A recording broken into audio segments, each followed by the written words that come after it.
అందరికీ నమస్కారం. News one network evening top 10 news bulletin కు స్వాగతం. ముఖ్యాంశాలు. రేపు రెండో విడత రుణమాఫీ. రాష్ట్రంలోని రైతులకు రేపు రెండో విడత రుణమాఫీ కానుంది. అసెంబ్లీ ప్రాంగణంలో సీఎం రేవంత్ ఈ మాఫీ ప్రక్రియను ప్రారంభించనున్నారు. సీఎం బటన్ నొక్కగానే రైతుల రుణ ఖాతాల్లో ప్రభుత్వం నిధులు జమ చేస్తుంది. ఈ విడతలో 1,00,000 నుంచి 1,50,000 మధ్య రుణమాఫీ కానున్నాయి. ఈసారి ప్రభుత్వం 7,000 కోట్లు వెచ్చిస్తోంది. దీంతో 6.5 లక్షల మంది రైతులు లబ్ధి పొందనున్నారు. అన్నమయ్య జిల్లా మదనపల్లిలో కాల్పుల కలకలం రేగింది. నవోదయ కాలనీకి చెందిన రెడ్డి ప్రవీణ్ పై నాటు తుపాకీతో బావ దివాకర్ కాల్పులు జరిపాడు. వేరొకరితో గొడవ పడుతున్న దివాకర్ కు సర్ది చెప్పేందుకు బాధితుడు వెళ్ళగా ఈ క్రమంలోనే ఆగ్రహంతో నిందితుడు ప్రవీణ్ ను కాల్పులు జరపడంతో తీవ్రంగా గాయపడ్డారు. నవ్విన నిర్మల, ఆగ్రహించిన రాహుల్. లోక్సభలో బడ్జెట్ పై చర్చ సందర్భంగా ప్రతిపక్ష నేత రాహుల్ మాట్లాడుతుండగా ఆర్థిక మంత్రి నిర్మలా సీతారామన్ నవ్వారు. దీనిపై స్పందించిన రాహుల్, ఇది నవ్వే విషయం కాదు మేడం, 90% మంది భారతీయులకు సంబంధించింది అని పేర్కొన్నారు. రాహుల్ దేశంలో కులగణన చేపట్టాలని డిమాండ్ చేశారు.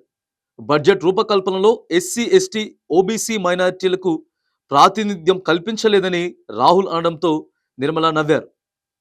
భారత్లో స్వేచ్ఛాయుత వాణిజ్యం కావాలి. తాము చెల్లించాల్సిన రుణంపై ఉపశమనం కలిగించినందుకు భారత్కు మల్దీవుల అధ్యక్షుడు మైగ్ను కృతజ్ఞతలు తెలిపారు. మున్ముందు ఇరు దేశాల బంధం మరింత బలోపేతం కావాలని పేర్కొన్నారు. యూకేతో స్వేచ్ఛాయుత వాణిజ్యం కోసం చర్చలు జరుపుతున్నామని, భారత్తోనూ అలాంటి ఒప్పందం కావాలని ఆకాంక్షించారు. గత ఏడాది చివరి నాటికి భారత్కు మల్దీవులు దాదాపు 3,381 కోట్లు చెల్లించాల్సి ఉంది. గవర్నర్ బదిలీ.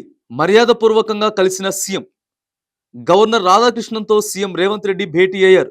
రాష్ట్రానికి కొత్త గవర్నర్గా జిష్ణుదేవ్ వర్మను కేంద్రం ప్రకటించగా రాధాకృష్ణన్ మహారాష్ట్రకు బదిలీ అయ్యారు. దీంతో ఆయనను సీఎం మర్యాదపూర్వకంగా కలిశారు.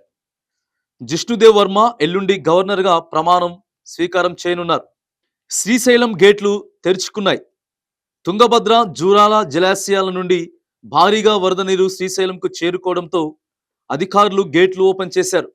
ముంపు గ్రామాలను అప్రమత్తం చేస్తూ 30 గేట్లు ఓపెన్ చేశారు.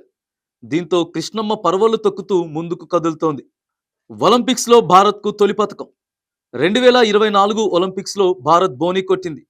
మహిళల 10 మీటర్ల ఎయిర్ పిస్టల్ విభాగంలో మను భాకర్ కాంస్య పతకం గెలుచుకున్నారు. మను భాకర్ 221.7 పాయింట్లు సాధించి 3వ స్థానంలో నిలిచింది. విద్యుత్ కొనుగోళ్లపై సభలో గందరగోళం. గత ప్రభుత్వంలో విద్యుత్ కొనుగోలులో అవినీతికి పాల్పడిందని ముఖ్యమంత్రి రేవంత్ రెడ్డి, మంత్రి కోమటిరెడ్డి ఆరోపించగా అప్పటి విద్యుత్ శాఖ మంత్రి జగదీష్ రెడ్డి మధ్య మాటల యుద్ధం కొనసాగింది. ఒకానొక దశలో వ్యక్తిగత విషయాలు చర్చకు రావడంతో సభలో గందరగోళం నెలకొంది. 75% రిజర్వేషన్ల చట్టం స్టే ఇవ్వని సుప్రీం. విద్యా ఉపాధిలో 75% రిజర్వేషన్లు చెల్లవన్న బీహార్ హైకోర్టు తీర్పుపై సుప్రీంకోర్టు స్టే ఇవ్వలేదు. రాష్ట్ర గవర్నమెంట్ వేసిన 10 పిటిషనర్లను విచారిస్తామంది. గత నవంబర్లో నితీష్ గవర్నమెంట్ ఎస్సీ, ఎస్టీ, బీసీల కోటాలను 50 నుంచి 65%కు పెంచింది. ఈడబ్ల్యూఎస్ కోటా 10% దీనికి అదనం.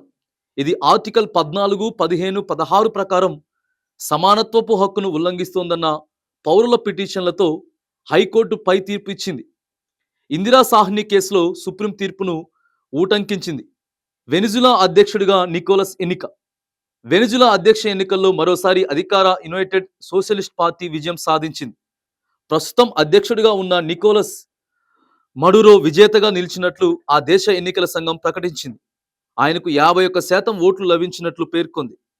ప్రతిపక్ష నేత ఎడ్మండో గొంజాలెజ్ 44% ఓట్లు పొందినట్లు వెల్లడించింది.